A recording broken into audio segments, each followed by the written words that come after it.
ನಮಸ್ಕಾರ. ನಮ್ಮ ನಂಬಿಕೆಯ ವೀಕ್ಷಕರಿಗೆ ಪ್ರೀತಿಯ ಸ್ವಾಗತ. ನಾನು ಶ್ವೇತಾ ದಾವಣಗೆರೆ.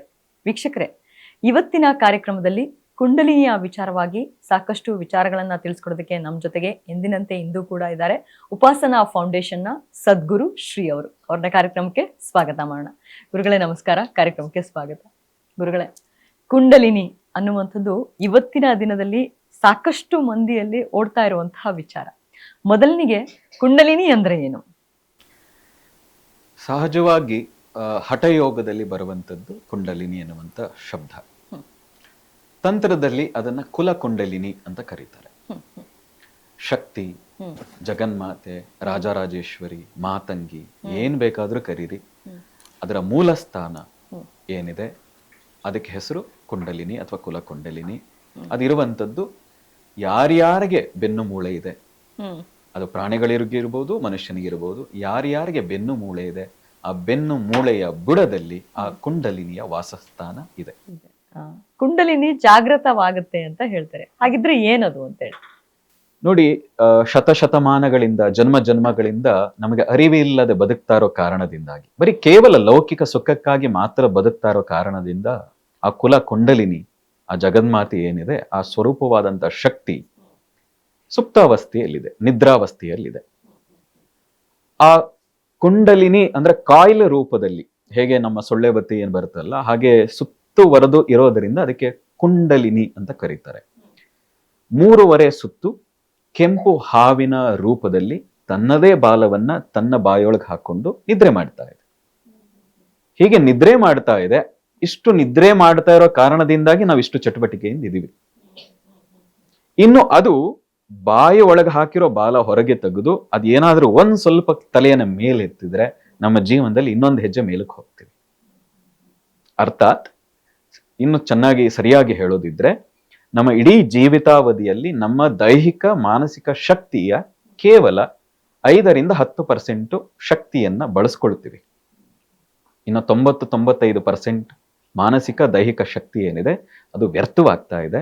ಯಾವಾಗ ಕುಂಡಲಿನಿ ಜಾಗೃತಿ ಆಗ್ತದೆ, ಆ ಶಕ್ತಿಯನ್ನ ಪೂರ್ಣವಾಗಿ ಬಳಸ್ಕೊಳ್ಳೋದಕ್ಕೆ ಸಾಧ್ಯ ಆಗ್ತದೆ. ಹಾಗಾಗಿ ಆ ಕುಂಡಲಿನಿ ನಿದ್ರೆ ಮಾಡ್ತಾ ಇರುವಂತಹ ಹಾವಿನ ರೂಪದ ಶಕ್ತಿಯನ್ನ ಜಾಗೃತಿ ಮಾಡ್ಕೋಬೇಕು ಅಂತ ನಮ್ಮ ಹಿರಿಯರು ಹೇಳ್ತಾರೆ. ಅದು ಹೇಗ್ ಮಾಡ್ಕೊಳ್ಬೇಕು, ಯಾವ ರೀತಿ, ಗುರುವಿನ ಅಗತ್ಯ ಇದೆಯಾ ಅದಕ್ಕೆ ಅಂತ? ಖಂಡಿತವಾಗಿ ಅದರಲ್ಲೂ ಇಂತಹ ಸಾಧನೆ ಮಾಡಬೇಕಾದ್ರೆ ಗುರುವಿನ ಅಗತ್ಯ ಖಂಡಿತ ಇದೆ. ನಾವು ಒಂದು SLC ಪಾಸ್ ಮಾಡ್ಬೇಕಾದ್ರೇನೆ ಗುರು ಬೇಕು. SLC ವರೆಗೆ ಓದಬೇಕಾದ್ರೂ ಅ ಇ ಇಂದ ಹಿಡಿದು ಅಥವಾ ABCD ಇಂದ ಏನನ್ನೇ ಕಲಿಯಬೇಕಾದ್ರೆ ಯಾರೂ ಇಲ್ಲದೆ ನಮಗೆ ಕಲೀಲಿಕ್ಕೆ ಸಾಧ್ಯವೇ ಇಲ್ಲ. ಅಂತಹ ವಿದ್ಯೆಯನ್ನೇ ಕಲಿಬೇಕಾದ್ರೆ ಒಬ್ಬ ಗುರು ಬೇಕು ಅಂತ ಆದ್ರೆ ಇನ್ನು ಇದು ಬ್ರಹ್ಮವಿದ್ಯೆ, ಇದು ಅಗಾಧವಾದಂತಹ ಶಕ್ತಿಯನ್ನು ಹೊಂದಿರುವಂತಹ ವಿದ್ಯೆ. ಇದಕ್ಕಂತೂ ಖಂಡಿತವಾಗಿ ಗುರುವಿನ ಅವಶ್ಯಕತೆ ಇದೆ. ಗುರು ಇಲ್ಲದೆ ಹೋದ್ರೆ ಅದರಿಂದ ಏನಾದ್ರೂ ವ್ಯತ್ಯಾಸಗಳಾದಾಗ ಸಮಸ್ಯೆಗಳು ಅಂತ ಅನ್ಕೊಂಡು ಭಯ ಪಡ್ತೀವಿ. ಹಾಗಾಗಿ ಒಬ್ಬ ಸರಿಯಾದ ಗುರುವಿನ ಮಾರ್ಗದರ್ಶನದಲ್ಲಿ ನಿರಂತರವಾಗಿ ಆ ಕುಂಡಲಿನಿಗೆ ಜಾಗೃತಿಗೋಸ್ಕರ ತುಂಬಾ ವಿಧಾನಗಳಿದೆ. ತಂತ್ರದಲ್ಲಿ, ಹಠಯೋಗದಲ್ಲಿ ಹಲವಾರು ವಿಧಾನಗಳಿದೆ. ಯಾವುದೋ ಒಂದು ವಿಧಾನವನ್ನ ನಿರಂತರವಾಗಿ ಅನುಷ್ಠಾನದಲ್ಲಿ ಇಟ್ಕೊಂಡ್ರೆ ಕೆಲವೇ ದಿನಗಳಲ್ಲಿ ಜಾಗೃತಗೊಳಿಸ್ಕೊಳ್ಬಹುದು. ಅದು ಜಾಗೃತವಾಗಿದೆ. ಈಗ ನಾನು ಯಾರತ್ರ ಗುರುಗಳ ಹತ್ರ ಹೋಗ್ಬೇಕು, ಅವ್ರು ಹೇಳೋದು ಸರಿನಾ ಅಂತ ಹೇಗ್ ಗೊತ್ತಾಗುತ್ತೆ ಒಬ್ಬ ಮನುಷ್ಯನಿಗೆ? ನೋಡಿ, ಒಬ್ಬ ಸಾಮಾನ್ಯ ಜ್ಞಾನ ಇದ್ದವನಿಗೆ ಯಾರ ಹತ್ರಕ್ಕೆ ಹೋದ್ರೂ ಇವರು ಹೌದು ಇದು ಇಲ್ಲ ಅನ್ನೋದು ಗೊತ್ತಾಗೋಗ್ತದೆ. ಅವರ ಮಾತಿನಿಂದ, ಕೃತಿಯಿಂದ, ಅವರ ನಿತ್ಯ ಚರ್ಯೆಗಳಿಂದಾಗಿ ಗೊತ್ತಾಗ್ಬಿಡ್ತದೆ ಸಾಮಾನ್ಯನಿಗೂ. ಅಥವಾ ಒಂದು ದಿನದಲ್ಲಿ ಗೊತ್ತಾಗದೇ ಇದ್ರು ಒಂದು 2-3 ದಿನಗಳಲ್ಲಾದ್ರೂ ಇವರು ಹೌದಾ ಇಲ್ವಾ ಅನ್ನೋದು ಗೊತ್ತಾಗ್ತದೆ. ಹಾಗಾಗಿ ನಮ್ಮ ಎಲ್ಲ ಋಷಿಗಳು ಹೇಳ್ತಾರೆ, ಗುರುವಿನ ಆಯ್ಕೆ ಮಾಡ್ಕೋಬೇಕಾದ್ರೆ ಪರೀಕ್ಷೆ ಮಾಡು, ಸುಮ್ಮನೆ ಆಯ್ಕೆ ಮಾಡಬೇಡ. ಪರೀಕ್ಷೆ ಮಾಡಿ ಆಯ್ಕೆ ಮಾಡು. ಆಯ್ಕೆ ಮಾಡಿದ್ಮೇಲೆ ಮತ್ತೆ ಪರೀಕ್ಷೆ ಮಾಡ್ಲಿಕ್ಕೆ ನಿಂಗೆ ಅಧಿಕಾರ ಇಲ್ಲ ಅಂತ. ಹಾಗಾಗಿ ಒಂದೇ ದಿನಕ್ಕೆ ಗುರು ಅಂತ ಯಾರನ್ನು ಸ್ವೀಕಾರ ಮಾಡಬೇಡಿ. ಒಂದಷ್ಟು ದಿನ ನೋಡಿ, ಒಂದಷ್ಟು ದಿನ ಅವರ ಹತ್ರ ಹೋಗಿ ಪರೀಕ್ಷೆ ಮಾಡಿ, ಅವರು ನಿಜಕ್ಕೂ ಅವರಲ್ಲಿ ಆ ತಾಕತ್ತಿದೆಯಾ, ಆ ಸತ್ವ ಇದೆಯಾ, ಆ ಪ್ರಾಮಾಣಿಕತೆ ಇದೆಯಾ, ಆ ಜ್ಞಾನವನ್ನ ಹೊಂದಿದ್ದಾರಾ ಅಂತ ಪರೀಕ್ಷೆ ಮಾಡಿ. ಪರೀಕ್ಷೆ ಮಾಡಿದ ನಂತರ ಅವರನ್ನ ಗುರು ಅಂತ ಸ್ವೀಕಾರ ಮಾಡಿ. ಪರೀಕ್ಷೆ ಮಾಡಬೇಕಾದ್ರೆ ಅವರು ಪವಾಡ ಮಾಡ್ತಾರ, ಭಸ್ಮ ಕೊಡ್ತಾರ, ಕುಂಬಳಕಾಯಿ ಕೊಡ್ತಾರ, ಇದನ್ನ ನೋಡಬೇಡಿ. ನಿಮ್ಮ ಒಳಗಿನ ಆ ಶಕ್ತಿಯನ್ನ ಬಡಿದೆಬ್ಬಿಸೋ ಶಕ್ತಿ ಇದೆಯಾ ಅವರಿಗೆ, ಅವರ ಬಳಿ ನಿಂತ್ರೆ, ನಮ್ಮ ಹಿರಿಯರು ಹೇಳ್ತಾ ಇದ್ರು, ಮೇರು ಪರ್ವತದ ಮುಂದೆ ನಿಂತಾಗ ಅವನಿಗೂ ಅನಿಸ್ಬೇಕು ನಾನು ಇದನ್ನು ಏರಬಲ್ಲೆ ಅಂತ ಅನಿಸ್ಬೇಕು. ಹಾಗೆ ಗುರುವಿನ ಹತ್ರ ನಿಂತಾಗ ನಾನು ಇವರ ರೀತಿ ನಾನು ಸಾಧನೆ ಮಾಡಬಲ್ಲೆ ಅನ್ನುವಂಥ ವಿಶ್ವಾಸ ಬರುದಿದ್ರೆ ಅವನು ನಿಜವಾದ ಗುರು ಅಂತ ಗುರು ನಿಮಗೆ ಸಿಕ್ಕಿದಾಗ ಪರೀಕ್ಷೆ ಮಾಡಿ ಒಪ್ಕೊಳ್ಳಿ. ಈ ಕೆಲವೊಬ್ರು ಇರ್ತಾರೆ, ನಾನು ಕುಂಡಲಿನ ಜಾಗೃತ ಮಾಡ್ಕೋಬೇಕು, ಯಾರ ಹತ್ರ ಹೋಗ್ಬೇಕು, ಅದು ಸರಿ ಹೋಗುತ್ತಾ, ಅಥವಾ ಅದು ಜಾಗೃತವಾದ್ಮೇಲೆ ನಾನು ಏನ್ ಮಾಡ್ಬೇಕು, ಹೇಗೆ ಉಪಯೋಗಿಸ್ಕೊಳ್ಬೇಕು ಅದು ಅಂತ. ಯಾಕಂದ್ರೆ ನೀವು ಹೇಳಿದ್ರಿ ಸಾಮಾನ್ಯವಾಗಿ ಇಷ್ಟು ಜಾಗೃತವಾಗಿದೆ, 5% ಜಾಗೃತವಾಗಿದೆ, ಇಷ್ಟು ಆಕ್ಟಿವ್ ಆಗಿದೀವಿ ಅಂತ. ಇನ್ನು ಅಷ್ಟು 90% ಅಥವಾ 100% ಆಯ್ತು ಅಂದ್ರೆ ಆ ಪವರ್, ಆ ಶಕ್ತಿ ಎಂತದ್ದು ಇರಬಹುದು ಅಂತ. ನೋಡಿ, ಭಗವಂತ ಈ ದೇಹವನ್ನ ಸೃಷ್ಟಿ ಮಾಡಿದಾನೆ ಮತ್ತು ಅದನ್ನು ಇಟ್ಟಿದ್ದಾನೆ ಅಂದ್ರೆ ಅದಕ್ಕೆ ತಕ್ಕಂತೆಯೇ ದೇಹ ಇದೆ, ಆ ನರನಾಡಿಗಳು ಇದೆ. ಆದ್ರೆ ನಾವು ನಮ್ಮ ಆಹಾರ ವಿಹಾರದಿಂದಾಗಿ ಅದನ್ನು ವೀಕ್ ಮಾಡ್ಕೊಂಡಿದ್ದೀವಿ. ಹಾಗಾಗಿ ಅದಕ್ಕೂ ಗೊತ್ತಿದೆ, ಆ ಶಕ್ತಿಗೂ ಯಾವಾಗ ಜಾಗೃತಿಗೊಳ್ಳಬೇಕು, ಇವನು ಪಕ್ವ ಆದಾಗ್ಲೇ ನಾನು ಜಾಗೃತಿಗೊಳ್ಳಬೇಕು ಅನ್ನೋದು ಆ ಶಕ್ತಿಗೂ ಗೊತ್ತಿದೆ. ಆ ಕಾರಣದಿಂದನೇ ಭಗವಂತ ಅದನ್ನ ಬೀಜ ರೂಪದಲ್ಲಿ ಹುದುಗಿಸಿ ಇಟ್ಟು ಕಳಿಸಿದ್ದಾನೆ. ನೀವು ನಿರಂತರ ಸಾಧನೆ ಮಾಡ್ತಾ ಮಾಡ್ತಾ ಹೋದಂತೆ ಅದು ಜಾಗೃತಿ ಆಗಿ ಮೇಲಕ್ಕೆ ಹೋಗಬೇಕಾದ್ರೆ ನಿಮ್ಮ ನರಗಳಲ್ಲಿ, ನಿಮ್ಮ ಮನಸ್ಸಿನಲ್ಲಿ ಆ ಗಟ್ಟಿತನ, ಆ ಪಕ್ವತೆ ಇದ್ದಾಗ ಮಾತ್ರವೇ ಅದು ಜಾಗೃತಿ ಆಗುದು. ಹಾಗಾಗಿ ಅದರಿಂದ ಏನೋ ದೊಡ್ಡ ಸೈಡ್ ಎಫೆಕ್ಟ್ ಆಗ್ತದೆ ಅಂತ ಏನು ಭಾವಿಸಬೇಕಾದದ್ದಿಲ್ಲ, ಭಯ ಪಡಬೇಕಾದದ್ದಿಲ್ಲ. ಸೈಡ್ ಎಫೆಕ್ಟ್ ಆಗೋದು ಯಾವಾಗ ಆ ಶಕ್ತಿಯನ್ನ ನೀವು ದುರುಪಯೋಗ ಮಾಡ್ಲಿಕ್ಕೆ ಪ್ರಯತ್ನ ಪಟ್ರೆ, ಆ ಶಕ್ತಿಯನ್ನ ಹೇಗೇಗೋ ಬಳಸ್ಕೊಳ್ಳಕ್ಕೆ ನಿಮ್ಗೆ ಸಾಧ್ಯ ಅಂತ ನೀವು ಭಾವಿಸಿ ಅದನ್ನ ಪ್ರಯೋಗ ಮಾಡಕ್ ಶುರು ಮಾಡಿದಾಗ ಮಾತ್ರ ಅದರಿಂದ ಸೈಡ್ ಎಫೆಕ್ಟ್ಗಳಾಗಬಹುದು. ಅದರ್ವೈಸ್ ಕುಂಡಲಿನಿ ಜಾಗೃತಿಯಿಂದ ಅಂತಹ ದೊಡ್ಡ ಆಘಾತಗಳೇನು ಭಯ ಪಡುವಂತ ರೀತಿಯಲ್ಲಿ ಆಗಲ್ಲ ಅಂತ ನನ್ನ ಅನುಭವ. ಈಗ ಕುಂಡಲಿನಿ ಜಾಗೃತವಾಗ್ಬಿಡ್ತು ಅಂತ ಅನ್ಕೊಳ್ಳೋದು, ಏನು ನಾವು ಅದನ್ನ ಉಪಯೋಗಿಸ್ಕೊಳ್ದೇ ಇದ್ರೆ ಅದರಿಂದ ಏನಾದ್ರು ಸೈಡ್ ಎಫೆಕ್ಟ್ಸ್ ಆಗುತ್ತಾ? ಇಲ್ಲ, ಉಪಯೋಗಿಸ್ಕೊಳ್ಳದೆ ಇದ್ರೆ ಖಂಡಿತ ಏನು ಸೈಡ್ ಎಫೆಕ್ಟ್ ಆಗಲ್ಲ. ಮತ್ತು ಜಾಗೃತಿ ಆಗ್ತಾ ನೋಡಿ, 3 ಇದೆ ಕುಂಡಲಿನಿಗೆ ಸಂಬಂಧಪಟ್ಟ ಹಾಗೆ. ಇದು ತುಂಬಾ ಜನರಿಗೆ ತಪ್ಪು ಅಭಿಪ್ರಾಯ ಇದೆ. ಜಾಗೃತಿ ಆದ ತಕ್ಷಣ ಮುಗೀತು, ಅಲ್ಟಿಮೇಟ್ ಎಲ್ಲ ಸಾಧಿಸ್ಬಿಟ್ಟು ಅಂತ ಅನ್ಕೊಳ್ತಾರೆ. ಅದಲ್ಲ. ಒಂದು ಜಾಗೃತಿ, ಎರಡನೇದು ಚಕ್ರಗಳ ಆ ಸಾಮರ್ಥ್ಯ ಹೆಚ್ಚು ಮಾಡ್ಕೋಬೇಕು, ಅರ್ಥಾತ್ ಆಕ್ಟಿವ್ ಮಾಡ್ಕೋಬೇಕು. ಮೂರನೇದು ಜಾಗೃತವಾದ ಶಕ್ತಿ ಸುಷುಮ್ನ ನಾಡಿಯ ಮೂಲಕ ಸಹಸ್ರಾರಕ್ಕೆ ಒಂದೊಂದು ಚಕ್ರವನ್ನು ಭೇದಿಸ್ತಾ ಹೋಗ್ಬೇಕು. ಭೇದಿಸ್ತಾ ಹೋದಂತ ಶಕ್ತಿ ಹೋಗಬೇಕು, ವಾಪಸ್ ಅದೇ ರೀತಿಯಾಗಿ ಹಿಂದಿರುಗಿ ಸ್ವಸ್ಥಾನಕ್ಕೆ ಹೋಗಬೇಕು, ತವರು ಮನೆಗೆ ಆ ಶಕ್ತಿ ಹೋಗಬೇಕು. ಹೀಗೆ ಹೋಗುವಂತಹ ವಿದ್ಯೆ ಏನಿದೆ ಅದನ್ನೇ ಕುಂಡಲಿನಿ ಯೋಗ ಅಥವಾ ಲಯ ಯೋಗ ಅಂತ ಅದನ್ನು ಕರೀತಾರೆ. ಯಾಕೆ ಅಂದ್ರೆ ಕುಂಡಲಿನಿ ಜಾಗೃತಿ ಆಗೋದು ಒಂದು ಭಾಗ ಆಯ್ತು, ಜಾಗೃತಿ ಆಯ್ತು, ಅದರ ಅನುಭವ ನಿಮಗೆ ಆಗ್ತದೆ. ಎಲ್ಲೆಲ್ಲಿ ಕರೆಂಟ್ ಶಾಕ್ ದೇಹದಲ್ಲಿ ಅಲ್ಲಲ್ಲಿ ಶಾಕ್ ಕೊಡದಂತ ಅನುಭವ ಆಗ್ತದೆ, ಅರ್ಥಾತ್ ಕುಂಡಲಿನಿ ಜಾಗೃತಿ ಆಗಿದೆ. ಅದಾದ್ಮೇಲೆ ಕೆಲವು ಚಕ್ರಗಳು ಅಲ್ಲಲ್ಲಿ ಜಾಗೃತಿ ಆಗಕ್ ಶುರುವಾಗ್ತದೆ, ಆಕ್ಟಿವ್ ಆಗಿ ಕೆಲಸ ಮಾಡಕ್ ಶುರುವಾಗ್ತದೆ. ಹಾಗಾದಾಗ ನಿಮಗೆ ಒಂದಷ್ಟು ಮನಸ್ಸಿನ ಉನ್ನತವಾದಂತ ಅನುಭವಗಳು ಆಗಕ್ ಶುರುವಾಗ್ತದೆ. ಇದು ಒಂದು ಭಾಗ. ಇದರ ಜೊತೆಗೆ ಜಾಗೃತಿ ಆದಂತ ಶಕ್ತಿ ಸಹಸ್ರಾರಕ್ಕೆ ಸುಷುಮ್ನ ನಾಡಿಯ ಮೂಲಕ ಹೋಗಬೇಕು, ಅಷ್ಟೇ ಸುಲಭವಾಗಿ ಹಿಂದಿರುಗಬೇಕು. ಹೀಗೆ ಶಕ್ತಿ ಹೋಗಬೇಕಾದ್ರೆ ಪ್ರತಿ ಚಕ್ರದಲ್ಲಿರುವ ಶಕ್ತಿಯನ್ನ, ಆಯಾಯ ಚಕ್ರದಲ್ಲಿರುವಂತಹ ಶಕ್ತಿಯನ್ನ, ಜ್ಞಾನವಾಹಕ ಆ ತಂತಿಗಳನ್ನ ತಿಂದು, ಅಂದ್ರೆ ಅದನ್ನ ತಗೊಂಡ್ತಾ ಮೇಲಕ್ಕೆ ಹೋಗ್ತದೆ. ಹಾಗೆ ಹೋದಾಗ ನಿಮಗೆ ಶಕ್ತಿ ಇರಲ್ಲ. ಹಾಗಾಗಿ ನೀವು ಸಮಾಧಿ ಸ್ಥಿತಿಗೆ ಹೋಗ್ಬಿಡ್ತೀರಿ. ಸಹಸ್ರಾರಕ್ಕೆ ಕುಂಡಲಿನಿ ಹೋದ್ರೆ ನೀವು ಸಮಾಧಿ ಸ್ಥಿತಿಗೆ ಹೋಗ್ತೀರಿ. ಅಂದ್ರೆ ಬಾಹ್ಯ ಪ್ರಜ್ಞೆ ಇರಲ್ಲ, ಆ ಬಾಹ್ಯ ವಿಷಯಗಳಿಗೆ ನೀವು ರಿಯಾಕ್ಟ್ ಮಾಡಲ್ಲ. ಹಾಗೆ 1 ದಿನ, 1 ಗಂಟೆ, 1 ದಿನ, ಹೆಚ್ಚು ಅಂದ್ರೆ 21 ದಿನಗಳ ಕಾಲ ಆ ಸಮಾಧಿ ಸ್ಥಿತಿಲಿ ಕೆಲವರು ಇರ್ತಾರೆ, ಎಲ್ಲರೂ ಅಲ್ಲ. ಸಾಮಾನ್ಯರಂತೂ ಕೆಲವು ಕ್ಷಣಗಳಾದ್ರೂ ಆ ಸಮಾಧಿ ಸ್ಥಿತಿಯ ಅನುಭೂತಿಯನ್ನ ಪಡಿತಾರೆ. ಪಡೆದ ಮೇಲೆ ಆ ಶಕ್ತಿ ಸ್ವಸ್ಥಾನಕ್ಕೆ ಹೋಗ್ಬಿಡ್ತದೆ. ಹೀಗೆ ಎಲ್ಲಾ ಶಕ್ತಿಯನ್ನ ತಿನ್ಕೊಂಡು ಹೋಗೋದ್ರಿಂದ, ಅದನ್ನ ಜೀರ್ಣಿಸ್ಕೊಂಡು ತಗೊಂಡು ಹೋಗೋದ್ರಿಂದ ಅದಕ್ಕೆ ಲಯ ಯೋಗ ಅಂತ ಕೂಡ ಕರೀತಾರೆ. ವಾಪಸ್ ಬರಬೇಕಾದ್ರೆ ಆ ಶಕ್ತಿಯನ್ನ 10 ಪಟ್ಟು ಆಯಾಯ ಚಕ್ರಗಳಿಗೆ ಕೊಡ್ತಾ ತನ್ನ ಸ್ವಸ್ಥಾನಕ್ಕೆ ಹೋಗ್ತದೆ. ಅದಾದ್ಮೇಲೆ ಸಾಮಾನ್ಯರಂತೆ ನಿಮ್ಮ ಜೀವನ ಇರಲ್ಲ. ನೀವು ಜೀವನವನ್ನ ನೋಡುವ ದೃಷ್ಟಿ, ಬದುಕುವ ರೀತಿ, ಪ್ರೀತಿಸುವ ವಿಧಾನ ಎಲ್ಲವೂ ಅತೀತವಾದಂತ ದಿವ್ಯವಾದ ಒಂದು ರೀತಿಯಾಗಿ ಬದುಕ್ತಾ ಇರ್ತೀರಿ. ಅದು ಹೊರ ಸೂಚಿಸ್ತಾ ಇರ್ತದೆ, ಸ್ಫೂರ್ತಿದಾಯಕವಾಗಿರ್ತದೆ ಬೇರೆಯವ್ರಿಗೂ ಕೂಡ. ಅನುಭವ ಆಗುತ್ತೆ ಅಂತ ಹೇಳ್ತೀರಾ. ಇನ್ನು ಇತ್ತೀಚಿನ ದಿನಗಳಲ್ಲಿ ಸಾಕಷ್ಟು ಯುವಕರು ಕೂಡ, ಅದರಲ್ಲೂ ಯಂಗ್ಸ್ಟರ್ಸ್ ಅಂತ ಏನ್ ಹೇಳ್ತೀವಿ, ಅವರು ಕೂಡ ಕುಂಡಲಿನಿ ಶಕ್ತಿಯನ್ನ ಜಾಗೃತ ಮಾಡ್ಕೊಳ್ಬೇಕು, ಆ ನಿಟ್ಟಿನಲ್ಲಿ ಸಾಕ್ತಾ ಇದ್ದಾರೆ. ಅಂಥ ಟೈಮಲ್ಲಿ ಏನಾದ್ರೂ ವೈರಾಗ್ಯ ಉಂಟಾಗುತ್ತಾ, ಅಥವಾ ಏನಾಗುತ್ತೆ, ಮನ್ಸಲ್ಲಿ ಏನ್ ಮೂಡುತ್ತೆ ಅಂತ ಹೇಳಿ? ಸಾಮಾನ್ಯವಾಗಿ ಸಾಧನೆ ಮಾಡಬೇಕಾದ್ರೆ ನೋಡಿ, ಸಾಧನೆ ಮಾಡದೇ ಇದ್ರು ಅವಾಗ ಎಲ್ರಿಗೂ ವೈರಾಗ್ಯ ಬರ್ತದೆ. ಯಾರೋ ಆತ್ಮೀಯರು ಸತ್ತಾಗ, ಏನನ್ನು ಗಳಿಸಲಿಕ್ಕೆ ಸಾಧ್ಯವಾಗದೇ ಇದ್ದಾಗ, ಏನನ್ನು ಕಳ್ಕೊಂಡಾಗ ಸಾಮಾನ್ಯವಾಗಿ ಸಾಕಪ್ಪ ಜೀವನ, ಇಷ್ಟೇ ಜೀವನ ಅನ್ಸಕ್ಕೆ ಎಲ್ರಿಗೂ ಆಗ್ತದಲ್ವಾ. ಎಲ್ರಿಗೂ ವೈರಾಗ್ಯ ಆಗಾಗ ಬರ್ತದೆ, ಇಣಕ್ಕೆ ನೋಡ್ತದೆ. ಆದ್ರೆ ಸಾಧನೆ ಮಾಡಬೇಕಾದ್ರೆ ಇನ್ನೊಂದು ಸ್ವಲ್ಪ ಜಾಸ್ತಿ ಇರ್ತದೆ. ಆದ್ರೆ ಎಲ್ರು ಬಿಟ್ಬಿಡ್ತಾರ ವೈರಾಗ್ಯಗಳು ಅಂದ್ರೆ, ಕಾಡಿಗೆ ಹೋಗ್ಬಿಡ್ತಾರ, ಹಿಮಾಲಯಕ್ಕೆ ಹೋಗ್ತಾರ? ಹಾಗೇನಿಲ್ಲ. ಎಲ್ಲರ ನಡುವೆ ಇರ್ತಾರೆ, ಇನ್ನು ದಿವ್ಯವಾಗಿ ಬದುಕಿ ತೋರಿಸ್ತಾರೆ, ಆನಂದದಿಂದ ಬದುಕ್ತಾರೆ, ಜೀವನವನ್ನ ಇನ್ನು ಬೇರೆ ರೀತಿಯಾಗಿ ಅನುಭವಿಸ್ತಾರೆ. ಯಾರು ಕೂಡ ವೈರಾಗ್ಯ ಅಂದ್ರೆ ಏನು, ವಿರಾಗ ಅಂತ. ರಾಗ ಅಂದ್ರೆ ಯಾವಾಗ್ಲೂ ಬೇಕು ಅನ್ನುವಂಥದ್ದು, ವಿರಾಗ ಅಂದ್ರೆ ಬೇಡ ಅನ್ನೋದು. ದಯಾನಂದ ಸರಸ್ವತಿಗಳೇನ್ ಹೇಳ್ತಾರೆ ವೈರಾಗ್ಯಕ್ಕೆ, ದುಷ್ಟತನದಿಂದ ದೂರ ಇರುವುದು ಅಂತ. ಹೀಗೆ ಬೇಡದ್ದನ್ನ, ಬೇರೆಯವರಿಗೆ ಅಪಾಯವನ್ನು ಉಂಟು ಮಾಡುವಂತ, ಬೇರೆಯವರಿಗೆ ನೋವನ್ನುಂಟು ಮಾಡುವಂತ ವಿಚಾರಗಳಿಂದ ದೂರವಾಗ್ತಾರೆ. ಖಂಡಿತವಾಗಿ ವಿರಾಗಿಗಳಾಗ್ತಾರೆ. ಇನ್ನು ನಿಮಗೆ ಕುಂಡಲಿನಿ ಜಾಗೃತಿವಾದ ಆಯ್ತು ಅಂತ ಹೇಳಿದ್ರಿ ನೀವು. ಸೊ ಅಂಥ ಸಂದರ್ಭದಲ್ಲಿ ನಿಮಗೆ ಹೇಗಿತ್ತು ಆ ಫಸ್ಟ್ ಅನುಭವ ಅಂತ ಹೇಳಿ, ಯಾರ ಹತ್ರ ನೀವು ಹೇಳ್ಕೊಂಡ್ರಿ? ಪ್ರಾರಂಭದಲ್ಲಿ ಈ ರೀತಿಯಾಗಿ ಏನೋ ಆಯ್ತು, ಅದು ತಡಿಲಿಕ್ಕೆ ಆಗ್ತಾ ಇಲ್ಲ. ಇಡೀ ದೇಹದ ಕಣಕಣಲ್ಲೂ ಆ ಒಂದು ವಿದ್ಯುತ್ ತರಂಗದ ಸೆಳೆತ. ಅರ್ಧ ಕಣ್ ತೆರೆದಿದ್ದೀವಿ ಅಂದ್ರೆ ಶಾಂಭವಿ ಮುದ್ರೆ ಅಂತ ಕರೀತಾರೆ. ಆ ಶಾಂಭವಿ ಮುದ್ರೆಯಲ್ಲಿ ಇದೀವಿ, ಬಹಿರ್ಶಾಂಭವಿ ಮುದ್ರೆ ಅಂತ ಅದನ್ನ ಕರೀತಾರೆ. ಈ ಮಹಾವತಾರ ಭಾವ ಅಂತ ಏನ್ ಹೇಳಿದ್ರಲ್ಲ, ಅವ್ರು ಯಾವಾಗ್ಲೂ ಆ ಬಹಿರ್ಶಾಂಭವಿ ಮುದ್ರೆಯಲ್ಲಿ ಇರ್ತಾರೆ. ಹಾಗೆ ಇದ್ದಂತ ಸಮಯದಲ್ಲಿ ಆದಂತ ಅನುಭವ ಅಂದ್ರೆ, ಪ್ರಜ್ಞೆ ಇದೆ, ಹೊರಗೂ ನೋಡ್ತಾ ಇದೀವಿ, ಒಳಗೂ ನೋಡ್ತಾ ಇದೀವಿ, ಆದ್ರೆ ನಮ್ಮ ಕಂಟ್ರೋಲ್ನಲ್ಲಿ ನಮ್ಮ ದೇಹವೇ ಇಲ್ಲ. ಆ ರೀತಿಯ ವಿದ್ಯುತ್ತಿನ ತರಂಗಗಳ ಸೆಳೆತಗಳ ಅನುಭೂತಿ ಆಗ್ತಾ ಇದೆ. ಆದ್ರೆ ಒಂದು ಸಮಸ್ಯೆ ಏನಾಯ್ತು, ನಮಗೆ ಅದರ ಪ್ರಜ್ಞೆ ಅರಿವು ಇಲ್ಲದ ಕಾರಣಕ್ಕೆ ಗುರು ಅದಕ್ಕೋಸ್ಕರವೇ ಬೇಕು. ನಾವು ಅದನ್ನು ತುಂಬಾ ಕಂಟ್ರೋಲ್ ಮಾಡಕ್ ಶುರು ಮಾಡಿದ್ವಿ.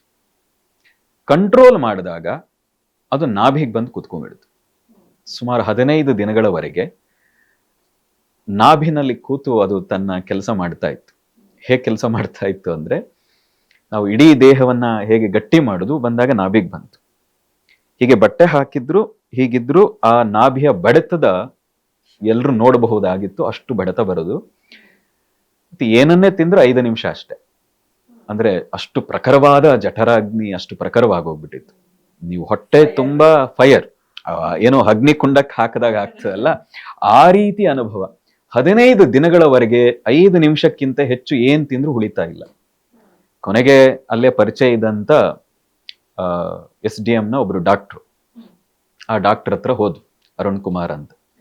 ಇದು ಈ ತರ ಆಯ್ತು. ಅವರು ಸ್ವಲ್ಪ ಜೈನರು, ಸ್ವಲ್ಪ ಮುನಿಗಳ ಸಹವಾಸ ಎಲ್ಲ ಇದ್ದದ್ರಿಂದಾಗಿ ಇದು ಬಹಳ ಒಳ್ಳೇದು ಗುರುಗಳೇ, ಆದ್ರೆ ಇದಕ್ಕಿಂತ ಇನ್ನೇನಾದ್ರೂ ಆಗ್ಬಾರ್ದು ಅಂತ ಹೇಳಿ ಒಂಚೂರು ಔಷಧೋಪಚಾರವನ್ನ ಕೊಟ್ರು, ಆ ಅಗ್ನಿಯನ್ನ ಸ್ವಲ್ಪ ತಂಪು ಮಾಡ್ಲಿಕ್ಕೆ. ಅದಾದ ನಂತರ ಸ್ವಲ್ಪ ಕಡಿಮೆ ಆಯ್ತು.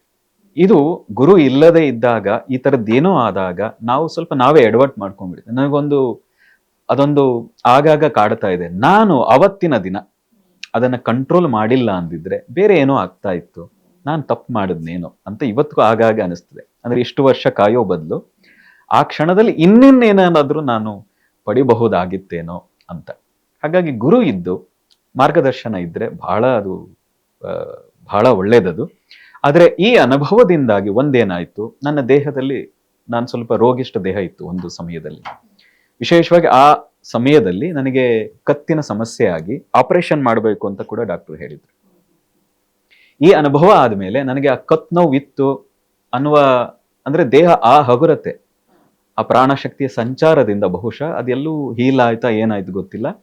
ಆದ್ರೆ ಅವತ್ತಿನಿಂದ ಇವತ್ತಿನವರೆಗೆ ಮತ್ತೆ ಆ ಕತ್ತಿನ ನನಗೆ ಸಮಸ್ಯೆ, ಡಾಕ್ಟರ್ ಹತ್ರಕ್ಕೆ ಹೋಗುವ ರೀತಿ ಇದುವರೆಗೆ ಆಗಿಲ್ಲ, ಪುಣ್ಯವಶಾತ್. ಈ ರೀತಿಯ ದೇಹದಲ್ಲೇ ಒಂದಷ್ಟು ಬದಲಾವಣೆಗಳು ನನ್ನ ಜೀವನದಲ್ಲಿ, ನಾನು ಜೀವನ ನೋಡುವ ರೀತಿಯಲ್ಲಿ, ಒಂದು ಆತ್ಮವಿಶ್ವಾಸ, ಧೈರ್ಯದ ದೃಷ್ಟಿಯಿಂದ ಸಾಕಷ್ಟು ವಿಷಯಗಳು, ಹೇಳಲಿಕ್ಕೆ ಆಗದೇ ಇರುವಂತ ಕೆಲವು ವಿಷಯಗಳಲ್ಲೂ ಕೂಡ ಸಾಕಷ್ಟು ಪರಿವರ್ತನೆಗಳಾಗಕ್ಕೆ ಶುರುವಾಯಿತು. ಈ ಸಂದರ್ಭದಲ್ಲಿ ಒಂದು ಪ್ರಶ್ನೆ ಕೇಳಬೇಕು ಅನಿಸ್ತಾ ಇದೆ.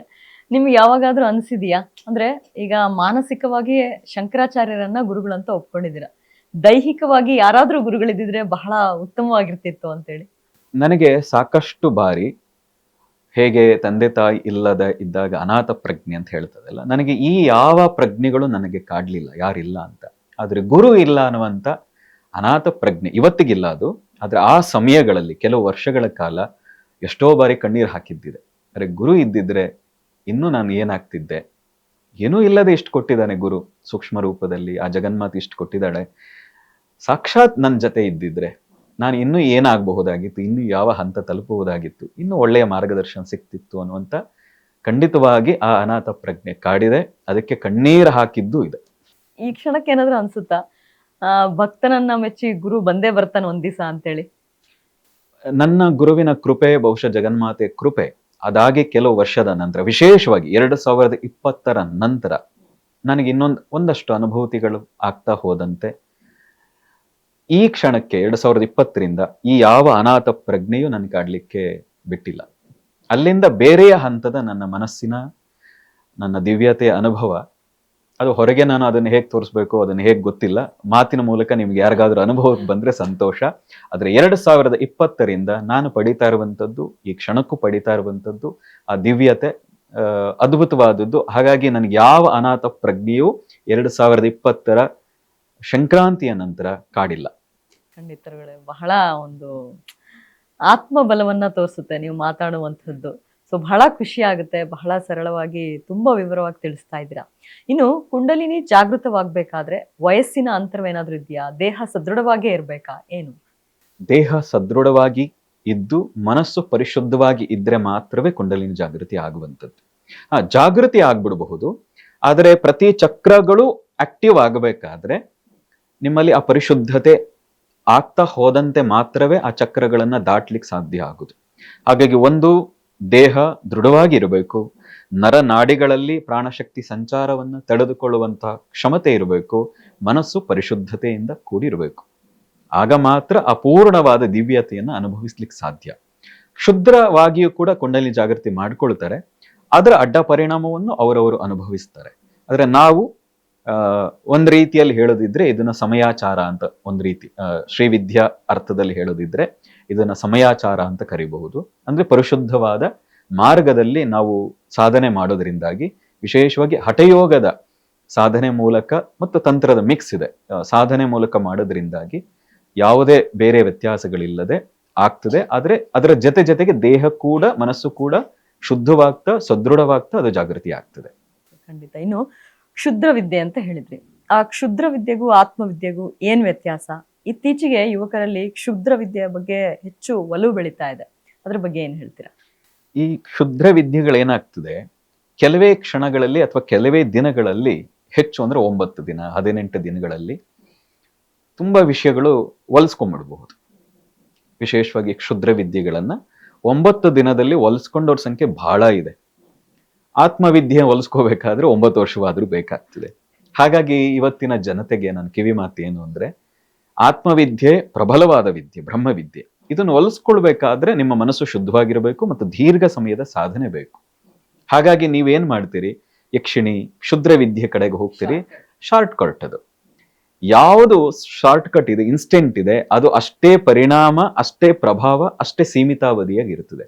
ಅದಾದ ನಂತರ ಅದರ ದುಷ್ಪರಿಣಾಮಗಳೇನಿದೆ ಅದನ್ನ ನಾವೇ ಅನುಭವಿಸ್ಬೇಕು, ನಮ್ಮ ದೇಹವೇ ಅದನ್ನ ಅನುಭವಿಸಬೇಕಾಗ್ತದೆ. ಹಾಗಾಗಿ ನಮ್ಮ ಸಲಹೆ, ದೀರ್ಘ ಆದ್ರೂ ತೊಂದರೆ ಇಲ್ಲ, ಈ ಕ್ಷುದ್ರ ವಿದ್ಯೆ ಕಡೆಗೆ ಹೋಗ್ಬೇಡಿ. ನಾವೇ ನೋಡಿದೀವಿ 9 ದಿನದಲ್ಲಿ 18 ದಿನದಲ್ಲಿ ಕ್ಷುದ್ರ ವಿದ್ಯೆಗಳನ್ನ ಹೊಲಿಸ್ಕೊಂಡು ಅದರ ಪರಿಣಾಮವನ್ನ ಬೇರೆಯವರ ಮೇಲೆ ಬೀರ್ಲಿಕ್ಕೆ ಪ್ರಯತ್ನ ಪಟ್ಟು ಯಶಸ್ವಿಯಾಗಿ ಕೆಲವೇ ವರ್ಷಗಳಲ್ಲಿ ಅದರ ಅಡ್ಡ ಪರಿಣಾಮದಿಂದ ಇಡೀ ಕುಟುಂಬಗಳು, ಅವರೊಬ್ಬರಲ್ಲ ಅವರ ಇಡೀ ಕುಟುಂಬಗಳು ಪರಿತಪಿಸ್ತಾ ಇರುವಂತದ್ದನ್ನ ಇವತ್ತು ನಾವು ನೋಡ್ತಾ ಇದ್ದೀವಿ. ಹಾಗಾಗಿ ನಮ್ಮ ಸಲಹೆ, ದಯವಿಟ್ಟು ಆ ಕ್ಷುದ್ರ ವಿದ್ಯೆ ಕಡೆಗೆ ಹೋಗಬೇಡಿ. ಅದು ಬೇಗ, ಒಂದ್ ರೀತಿ ಮ್ಯಾಗಿ ರೀತಿ, ಅದು ಇನ್ಸ್ಟೆಂಟ್ ಆಗಿ ಹೊಟ್ಟೆ ತುಂಬಿಸ್ತದು, ಆದ್ರೆ ದೀರ್ಘಕಾಲಕ್ಕೆ ಅದರಲ್ಲಿ ಯಾವ ಸತ್ವವೂ ಇರಲ್ಲ. ಅದರಿಂದಾಗಿ ನಾವೇ ಪರಿತಪಿಸ್ಬೇಕಾಗ್ತದೆ. ಆದ್ರೆ ಆತ್ಮವಿದ್ಯೆ, ಆತ್ಮಜ್ಞಾನ, ಬ್ರಹ್ಮವಿದ್ಯೆ ತುಂಬಾ ದೀರ್ಘವಾಗಿ ಸಾಧನೆ ಮಾಡಬೇಕು, ಅಷ್ಟೇ ಗಟ್ಟಿತನ. ಹೇಗೆ ಆಲದ ಮರ ಹೆಮ್ಮರವಾಗ್ಲಿಕ್ಕೆ 10 ರಿಂದ 15 ವರ್ಷಗಳು ತಗೊಳ್ತದೆ ಕಡಿಮೆ ಅಂದ್ರೆ, ಆದ್ರೆ ಸಣ್ಣ ಪುಟ್ಟ ಮರಗಳು ಬೇಗ ಬೆಳೆದು ಹೋಗ್ತವೆ. ಆದ್ರೆ ಸಣ್ಣ ಗಾಳಿ ಮಳೆಗೆ ಅಷ್ಟೇ ಬೇಗ ಬಿದ್ದು ಹೋಗ್ತದೆ, ಬುಡ ಸಮೇತ ಬಿದ್ದು ಹೋಗ್ತದೆ. ಆದ್ರೆ ಆಲದ ಮರ ಎಂತಹ ಬಿರುಗಾಳಿಯೂ ಅದನ್ನು ಅಲಗಾಡಿಸಕ್ಕಾಗಲ್ಲ. ಹಾಗೆ ಆತ್ಮಜ್ಞಾನ ಏನಿದೆ, ಬ್ರಹ್ಮವಿದ್ಯೆ ಏನಿದೆ, ಬೆಳಿಲಿಕ್ಕೆ ಕಷ್ಟ, ಅದನ್ನ ಜೀರ್ಣಿಸ್ಕೊಳ್ಳಿಕ್ ಕಷ್ಟ. ಆದ್ರೆ ಜೀರ್ಣಿಸ್ಕೊಂಡ್ಬಿಟ್ರೆ ಯಾರೂ ಕೂಡ ನಿಮ್ಮನ್ನು ಅಲಗಾಡಿಸಕ್ ಸಾಧ್ಯ ಇಲ್ಲ. ಹಾಗಾಗಿ ಎಲ್ಲರೂ ಕೂಡ, ಇವತ್ತಿನ ಯುವಕರಿಗೆ ವಯಸ್ಸಿದೆ, ದೀರ್ಘಕಾಲವೂ ಇದೆ. ಹಾಗಾಗಿ ಸರಿಯಾದ ಗುರುವನ್ನ ಆಯ್ಕೆ ಮಾಡಿ ಆ ಬ್ರಹ್ಮವಿದ್ಯೆ ಬ್ರಹ್ಮಜ್ಞಾನದಂತಹ ವಿಷಯದ ಸಾಧನೆ ಕಡೆಗೆ ನೀವು ಹೋಗಿ. ಬಹಳ ಉಪಯುಕ್ತವಾದ ಮಾಹಿತಿ ಇವತ್ತಿನ ಯುವಕರು ತಿಳ್ಕೊಳ್ಳೇಬೇಕು. ಇದನ್ನ ಬಹಳ ಚೆನ್ನಾಗಿ ತಿಳಿಸ್ಕೊಟ್ರಿ ಗುರುಗಳೇ. ಇನ್ನು ನೆಕ್ಸ್ಟ್, ಕುಂಡಲಿನಿ ಅಂದ ತಕ್ಷಣ ಥರ್ಡ್ ಐ ಚಕ್ರ ಆಕ್ಟಿವೇಟ್ ಆಗುತ್ತೆ, ಎಷ್ಟು ಬೇಗ ಆಗುತ್ತೆ, ಹೇಗಾಗುತ್ತೆ ಅದು ಅನ್ನುವಂಥ ಪ್ರಶ್ನೆ. ನೋಡಿ, ಥರ್ಡ್ ಐ ಅಂದ್ರೆ ಅದನ್ನ ಆಜ್ಞಾ ಚಕ್ರ, ಅದನ್ನ ಮೂರನೇ ಕಣ್ಣು, ಅದನ್ನ ಜ್ಞಾನ ಚಕ್ಷು, ಹೀಗೆಲ್ಲ ನಾವು ಅದನ್ನ ಕರಿತೀವಿ. ಅತ್ಯಂತ ಶಂಕರರು ಕೂಡ ಸೌಂದರ್ಯ ಲಹರಿಯಲ್ಲಿ ಹೇಳ್ತಾರೆ ಅದೊಂದು ಮಹತ್ ತತ್ವ. ಆಜ್ಞಾ ಚಕ್ರವನ್ನ ಮಹತ್ ತತ್ವ ಅಂತ ಹೊಂದಿರುವಂಥದ್ದು, ಅಂದ್ರೆ ಎಲ್ಲ ತತ್ವಗಳಿಂದ ಆಚೆಗಿನ ತತ್ವ ಮಹತ್ ತತ್ವ ಅಂತ ಹೇಳ್ತಾರೆ. ಅಂದ್ರೆ ಆಜ್ಞಾ ಚಕ್ರಕ್ಕೆ ನಾವು ಅಷ್ಟೊಂದು ಆಧ್ಯಾತ್ಮಿಕವಾಗಿ ಕೂಡ ಪ್ರಾಶಸ್ತ್ಯವನ್ನ ಮಾನ್ಯತೆಯನ್ನ ಕೊಟ್ಟಿದ್ದೀವಿ. ಹಾಗಾಗಿ ಅದನ್ನ ಜಾಗೃತಿ ಮಾಡ್ಕೊಳ್ಳೋಕ್ಕೋಸ್ಕರವಾಗಿ ತ್ರಾಟಕದ ಅಭ್ಯಾಸ, ದೀಕ್ಷಾ ರೂಪದಲ್ಲಿ ಗುರುವಿನ ಮೂಲಕ ಶಾಂಭವಿ ದೀಕ್ಷೆ ಅಂತ ಕೂಡ ಇದೆ. ಯಾಕೆ ಅಂದ್ರೆ ಆ ಜ್ಞಾನ ಚಕ್ಷುವನ್ನ ಜಾಗೃತಿ ಮಾಡ್ಕೊಳ್ಳೋದಕ್ಕೆ. ಆದ್ರೆ ತಪ್ಪು ಕಲ್ಪನೆ ಏನಿದೆ, ಪ್ರತಿಯೊಬ್ಬರಿಗೂ ಇದು ಸಾಧ್ಯ ಆಗ್ಬಿಡ್ತದೆ ಅಂತ. ಪ್ರತಿಯೊಬ್ಬರಿಗೂ ಸಾಧ್ಯ, ಆದ್ರೆ ಪ್ರತಿಯೊಬ್ಬರಿಗೂ ಎಲ್ಲಾ ಕಾಲವನ್ನು ನೋಡುವಂತ ಕ್ಷಮತೆ ಬರ್ತದೆ ಅಂತ ಹೇಳಲಿಕ್ಕಿಲ್ಲ. ಅವರವರ ಜನ್ಮದ ಅವರವರ ಸಾಧನೆಯ ಆಧಾರದ ಮೇಲೆ ಅದರ ಅನುಭೂತಿಗಳು ಬೇರೆ ಬೇರೆ ಆಗ್ತದೆ. ಆದ್ರೆ ಅಲ್ಲಲ್ಲಿ ನಿಮಗೆ ಬೇರೆ ಬೇರೆಯ ಭವಿಷ್ಯತ್ತನ್ನ ನೋಡುವಂತಹ ಸಣ್ಣ ಜಲಕಗಳನ್ನ ನೀವು ಕಾಣ್ತೀರಿ, ಆದ್ರೆ ಅದು ಫೈನಲ್ ಅಲ್ಲ. ಹಾಗ ಆಜ್ಞಾ ಚಕ್ರದ ಜಾಗೃತಿ ಏನಿದೆ, ಥರ್ಡ್ ಐ ಜಾಗೃತಿ ಏನಿದೆ, ಅದು ನಿಮ್ಮನ್ನ ನೀವು ನೋಡ್ಕೊಳ್ಳೋದಕ್ಕೆ, ನಿಮ್ಮ ಮೇಲೆ ನೀವು ಪ್ರಭುತ್ವವನ್ನ ಸಾಧಿಸ್ಲಿಕ್ಕೆ. ಅದಕ್ಕೆ ಹೆಸರೇ ಆಜ್ಞಾ ಚಕ್ರ ಅಂತ ಅರ್ಥ ಅಲ್ವಾ? ಆಜ್ಞೆ ಅಂದ್ರೆ ಏನು? ಆರ್ಡರ್ ಮಾಡೋದು ಅಂತ. ಯಾರ ಮೇಲೆ? ನಿಮ್ಮದೇ ಇಂದ್ರಿಯಗಳ ಮೇಲೆ, ನಿಮ್ಮದೇ ಮನಸ್ಸಿನ ಮೇಲೆ, ನಿಮ್ಮದೇ ಬುದ್ಧಿಯ ಮೇಲೆ ನೀವು ಹಿಡಿತವನ್ನ ಸಾಧಿಸುವಂಥದ್ದು, ಆಜ್ಞೆ ಮಾಡುವಂತ ಕ್ಷಮತೆಯನ್ನ ಹೊಂದುತ್ತೀರಿ ಬಿಟ್ಟು ನೀವು ಬೇರೆಯವರನ್ನ ಕಂಟ್ರೋಲ್ ಮಾಡಬೇಕು, ಬೇರೆಯವರ ಭವಿಷ್ಯವತ್ತನ್ನ ನೋಡ್ಬೇಕು, ಈ ದೃಷ್ಟಿಯಿಂದ ಮಾಡಿದ್ರೆ ಅದು ಕೂಡ ಕ್ಷುದ್ರಕ್ಕೆ ಸಮಾನವಾಗ್ತದೆ. ಆದ್ರೆ ಆ ಅನುಭೂತಿಗಳು ಖಂಡಿತವಾಗ್ತದೆ. 6 ತಿಂಗಳ ಕಾಲ, 1 ದಿನದಲ್ಲಿ 2 ದಿನದಲ್ಲಿ ಆಗ್ತದೆ ಅನ್ನೋದು ಸುಳ್ಳು. ಆದ್ರೆ ಒಂದಿದೆ, ಪತಂಜಲಿ ಕೂಡ ಹೇಳ್ತಾರೆ, 3 ರೀತಿಯಾಗಿ ಸಿದ್ಧಿಗಳನ್ನು ಗಳಿಸಬಹುದು. ಒಂದು ಔಷಧಿಗಳ ಮೂಲಕ, ಅಂದ್ರೆ ವನಸ್ಪತಿಗಳು, ಗಿಡಮೂಲಿಕೆಗಳ ಮೂಲಕ ಈ ಸಿದ್ಧಿಯನ್ನು ಗಳಿಸಬಹುದು. ಎರಡನೇದು ನಿಮ್ಮ ಜನ್ಮ ಕರ್ಮದ ಆಧಾರದ ಮೇಲೆ, ಅಂದ್ರೆ ಸಾಧನೆ ಮತ್ತು ಪೂರ್ವ ಜನ್ಮದ ಸುಕೃತದ ಆಧಾರದ ಮೇಲೆ ಸಾಧನೆ ಮೂಲಕ ಒಟ್ಟಾರೆ ಅದನ್ನ ಸಾಧಿಸಬಹುದು. ಮೂರನೇದು ಗುರುವಿನ ಕೃಪೆ, ಅದನ್ನ ಶಕ್ತಿಪಾತ ಅಂತ ಕರೀತಾರೆ. ಶಕ್ತಿಪಾತ, ತಾನು ಸಾಧನೆ ಮಾಡಿದ ಶಕ್ತಿಯನ್ನ ಪಾತ ಅನುಗ್ರಹಿಸುವ ಮೂಲಕ ಕೂಡ ಈ ದಿವ್ಯತೆಯನ್ನ ಕೊಡಬಹುದು ಅಂತ ಹೇಳ್ತಾರೆ. ಆದ್ರೆ ಶಾರ್ಟ್ ಕಟ್, ಇದಕ್ಕಿಂತ ಶಾರ್ಟ್ ಕಟ್ ಇದೆಯಾ? ಅದಿಲ್ಲ. ಇವತ್ತಿನ ಗಿಡಮೂಲಿಕೆಗಳು ಆ ರೀತಿ ಅದನ್ನು ಹುಡುಕೋರ ಸಂಖ್ಯೆ ಬಹಳ ವಿರಳವಾಗಿದೆ, ಸಿಗುವುದೇ ಇಲ್ಲ. ಎರಡನೇದು ನಿಮ್ಮ ಸಾಧನೆ, ಅದಕ್ಕೆ ದೀರ್ಘಕಾಲ ಬೇಕು ಸಾಧನೆಗೆ. ಮೂರನೇದು ಗುರು ಕೂಡ ನಿಮ್ಮನ್ನ ಪರೀಕ್ಷೆ ಮಾಡದೆ, ನಿಮ್ಮ ಯೋಗ್ಯತೆಯನ್ನ ನೋಡದೆ, ನಿಮ್ಮ ಅರ್ಹತೆಯನ್ನ ಗಮನಿಸದೆ ಯಾರೂ ಕೂಡ ಕೊಡಲ್ಲ. ರಾಮಕೃಷ್ಣರೇ 11 ಜನ ಶಿಷ್ಯರಲ್ಲಿ ವಿಶೇಷವಾಗಿ ಅನುಗ್ರಹಿಸಿದ್ದು ನರೇಂದ್ರನಿಗೆ ಮಾತ್ರ. ಹಾಗಾಗಿ ಅದು ಕೂಡ ಸುಲಭವಲ್ಲ. ಆದ್ರೆ ಗಟ್ಟಿ ಯಾವುದು ಅಂದ್ರೆ ನಿಮ್ಮ ಸಾಧನೆ. ಕನಿಷ್ಠ ಪಕ್ಷ 6 ತಿಂಗಳುಗಳಾದ್ರೂ ಸರಿಯಾದ ಗುರುವಿನ ಮಾರ್ಗದರ್ಶನದಲ್ಲಿ ಅದನ್ನ ಜಾಗೃತಗೊಳಿಸ್ಲಿಕ್ಕೆ ಬೇರೆ ಬೇರೆ ವಿಧಾನಗಳಿದೆ. ಶಾಂಭವಿ ದೀಕ್ಷೆ ಇದೆ, ತ್ರಾಟಕ ಇದೆ. ಇದನ್ನ ಸಾಧನೆ ಮಾಡಿದ್ರೆ ಮೂರನೇ ಕಣ್ಣಿನ ಜಾಗೃತಿ ಖಂಡಿತ ಸಾಧ್ಯ. ಅಂದ್ರೆ ಈ ಕೆಲವ್ರನ್ನ ನೋಡ್ತೇವೆ, ಒಂದು 10 ದಿವಸದಲ್ಲಿ, 1 ತಿಂಗಳಲ್ಲಿ ಅಥವಾ 3 ತಿಂಗಳಲ್ಲಿ ಈ ಒಂದು ಥರ್ಡ್ ಐನ ಓಪನ್ ಮಾಡಿಸ್ಬಿಡ್ತೀವಿ, ಆ ಚಕ್ರಗಳನ್ನ ಆಕ್ಟಿವ್ ಮಾಡ್ಬಿಡ್ತೀವಿ ಅಂತ ಎಷ್ಟೋ ಜನ ಮೋಸ ಹೋಗೋರಿದ್ದಾರೆ, ಹೋಗಿರೋರು ಇದ್ದಾರೆ. ಅವರಿಗೆ ಏನ್ ಹೇಳ್ತೀರಾ? ಅಲ್ಲ, ನಿಮಗೆ ಈ ರೀತಿಯ ಅತಿಯಾದ ಆಸೆ, ಬಯಕೆಗಳು, ಕ್ಷುದ್ರವಾದ ಮನಸ್ಥಿತಿ ಇಟ್ಕೊಂಡು ಹೋಗಿರ್ತೀರಿ, ಅದಕ್ಕೆ ತಕ್ಕಂತೆ ಅವರು ಕೂಡ ಮಾಡ್ತಾರೆ. ಆದ್ರೆ ನಾವು ಹೇಳೋದು, ಯಾಕೆ ಬೇಕು ಅದು? ಬೇರೆಯವ್ರ ಭವಿಷ್ಯತ್ತನ್ನೇ ನೋಡ್ಬೇಕು ಅಂತ ಯಾಕೆ ಅನ್ಕೋಬೇಕು? ಅದು ಏನ್ ಬೇಕಾಗಿಲ್ಲ ಅಲ್ವಾ? ಹಾಗೂ ಬೇಕಿದ್ರೆ ದೀರ್ಘಕಾಲಗಳ ಸಾಧನೆಯನ್ನ ಮಾಡಿ, ಆ ಸಾಧನೆಯನ್ನ ಮಾಡ್ತಾ ಹೋದ್ರೆ ಖಂಡಿತ ಸಾಧ್ಯ ಇದೆ. ಮತ್ತು ಆಜ್ಞಾಚಕ್ರದ ಜಾಗೃತಿ ಅಂದ್ರ ಅರ್ಥ, ನಿಮ್ಮ ಮನಸ್ಸು ಆ ಉನ್ನತ ಭಾವಸ್ಥಿತಿಗೆ ನೀವು ಹೋಗಬೇಕು ಅಂತ ಅರ್ಥ. ನಿಮ್ಮ ಅಹಂಕಾರವು ಲೀನವಾಗಿ ಹೋಗಬೇಕು ಆ ಹಂತಕ್ಕೆ ಹೋದಾಗ. ಅದು ಆಗಿಲ್ಲ ಅಂತ ಹೇಳಿದ್ರೆ ಅದರ ಬೇರೆಯ ರೀತಿ ಎಫೆಕ್ಟ್ ಅನ್ನ ನೀವು ಅನುಭವಿಸ್ಬೇಕು. ಇನ್ನು ಈ ಕುಂಡಲಿನಿ ಜಾಗೃತವಾದವರು ಹೇಳ್ತಾರೆ, ಮುಂದಿನ ಭವಿಷ್ಯ ಏನಿದೆ ಅದು ಹೇಳ್ತೀನಿ, ನನಗೆಲ್ಲವೂ ಕೂಡ ಗೊತ್ತಾಗ್ತಾ ಇದೆ ಅಂತ ಹೇಳಿ. ಅದು ನಿಜಾನಾ? ನೋಡಿ, ಕುಂಡಲಿನಿ ಜಾಗೃತಿ ಆಧ್ಯಾತ್ಮದ ಮೂಲ ಉದ್ದೇಶ ಏನ್ ಗೊತ್ತಾ? ನಿಮ್ಮ ಒಳಗಿನ ಪರಿವರ್ತನೆ. ನಿನ್ನೆ ಹೇಗಿದ್ರು ಇವತ್ತು ಹಾಗಿರಬಾರ್ದು, ಇನ್ನು ಚೆನ್ನಾಗಿರ್ಬೇಕು ಅಂತ. 10 ವರ್ಷಗಳ ಹಿಂದೆ ಹೇಗಿದ್ರು ಇವತ್ತು ಹಾಗಿರಬಾರ್ದು. ನಾ ಹೇಳ್ದಾಗೆ, ಹಿಂದೆ ಒಂದ್ಸರಿ ನಾವು ತಿರುಗಿ ನೋಡಿದಾಗ ಹಿಂದೆ ಹೀಗಿದ್ದೆ, ಇವತ್ತು ಹೀಗೆ ಬದುಕ್ತಾ ಇದ್ದೀನಿ ಅಂದ್ರೆ ಅರ್ಥ ಆ ಹಂತದ ಪರಿವರ್ತನೆ ನಿಮ್ಮೊಳಗೆ ಆಗಿರ್ಬೇಕು. ಇದು ಸರಿಯಾದ ಆಧ್ಯಾತ್ಮಿಕ ಸಾಧನೆಯ ಉದ್ದೇಶ. ನೀವು ಇದನ್ ಬಿಟ್ಟು ಭವಿಷ್ಯ, ಜ್ಯೋತಿಷ್ಯ, 3 ಕಾಲಗಳನ್ನ ನೋಡ್ಲಿಕ್ಕೆ ಖಂಡಿತ ಸಾಧ್ಯ ಇದೆ, ಇಲ್ಲ ಅಂತೇನಿಲ್ಲ. ಆದ್ರೆ ನೋಡಿ ಏನ್ ಮಾಡಬಹುದು ನೀವು? ಕರ್ಮದ ಅನುಸಾರ ನಿಯತಿ ಅಂತ ನಾವು ಕರಿತೀವಿ, ಅದನ್ನ ನೀವು ಬದಲಾಯಿಸೋ ಹಾಗಿಲ್ಲ. ಅಂದ್ರೆ ಕರ್ಮಕ್ಕೆ ನೀವು ಕೈ ಇಟ್ರೆ ನೀವು ಕರ್ಮದ ಸುಳಿಗೆ ಮತ್ತೆ ಸಿಗಹಾಕೊಳ್ತೀರಿ. ಸಾಧನೆ ಉದ್ದೇಶ ಕರ್ಮದಿಂದ ಪಾರಾಗಬೇಕು ಅಂತ. ನೀವು ಕರ್ಮಕ್ಕೆ ಮತ್ತೆ ಸಿಗಹಾಕೊಳ್ತೀನಿ ಅಂತ ಹೋದ್ರೆ ನಿಮ್ಮನ್ನ ಕಾಪಾಡೋರು ಯಾರು? ಹಣೆ ಬರಹ ಅಲ್ಲ, ಸ್ವಯಂಕೃತ ಅಪರಾಧವಾಗ್ತದೆ ಅದು. ನಾನು ಬೇರೆಯವ್ರನ್ನ ಹೀಲ್ ಮಾಡ್ತೀನಿ, ಬೇರೆಯವ್ರ ಜೀವನ ಉದ್ಧಾರ ಮಾಡ್ತೀನಿ ಅಂತ, ಅಥವಾ ಬೇರೆಯವರ ಕರ್ಮಕ್ಕೆ ನಾವು ಕೈ ಹಾಕೋದಿದೆಯಲ್ಲ, ಆ ಕರ್ಮದ ಸುಳಿಯಲ್ಲಿ ನಾವು ಸಿಗಹಾಕೊಂಡ ಹಾಗೆ. ಸಾಧನೆ ಉದ್ದೇಶ ಅದಲ್ಲವೇ ಅಲ್ಲ ಅಲ್ವಾ? ಹಾಗಾಗಿ ನಮ್ಮ ಮೂಲ ಉದ್ದೇಶ ಏನು? ನಮ್ಮ ಒಳಗಿನ ಪರಿವರ್ತನೆ, ನನ್ನ ಆತ್ಮದ ಉದ್ಧಾರ. ರಮಣರು ಹೇಳೋದು, ನಿಜಕ್ಕೂ ಇಡೀ ಜಗತ್ತಿಗೆ ನೀನು ಕೊಡುವಂತ ದೊಡ್ಡ ಕೊಡುಗೆ ಏನ್ ಗೊತ್ತಾ? ನಿನ್ನ ಆತ್ಮೋದ್ಧಾರ. ನಿನ್ನ ಆತ್ಮೋದ್ಧಾರ ಆದ್ರೆ ನೀನ್ ಜಗತ್ತಿಗೆ ಕೊಡುವಂತ ದೊಡ್ಡ ಕೊಡುಗೆ. ಇದಕ್ಕಿಂತ ದೊಡ್ಡ ಕೊಡುಗೆ ನೀನ್ ಏನನ್ನೂ ಮಾಡ್ಬೇಕಾದದ್ದಿಲ್ಲ ಜಗತ್ತಿಗೆ ಅಂತ ಮಹರ್ಷಿ ರಮಣರು ಹೇಳುವಂತ ಮಾತು. ಇದಕ್ಕಿಂತ ಇನ್ನೇನ್ ಹೇಳೋಣ? ಖಂಡಿತ ಗುರುಗಳೇ. ಈಗ ನಿಮ್ಮ ಮಾತಿಂದ ಕೂಡ ಏನ್ ಅನ್ಸುತ್ತೆ ಅಂದ್ರೆ, ನಾವ್ ಏನೇ ಕಲಿತೀವಿ ಅಂತ ಹೋದಾಗ ಫಸ್ಟ್ ನಮ್ಮನ್ನ ನಾವು ತಿದ್ಕೊಳ್ಬೇಕು, ನಮ್ಮನ್ನ ನಾವು ಅರಿಬೇಕು. ನೀವು ಪರಿಶುದ್ಧರಾಗದೆ ಆ ಉನ್ನತವಾದ ಸಾಧನೆಯಲ್ಲಿ ನೀವು ಏನನ್ನು ಗಳಿಸ್ಲಿಕ್ಕೆ ಸಾಧ್ಯ ಇಲ್ಲ.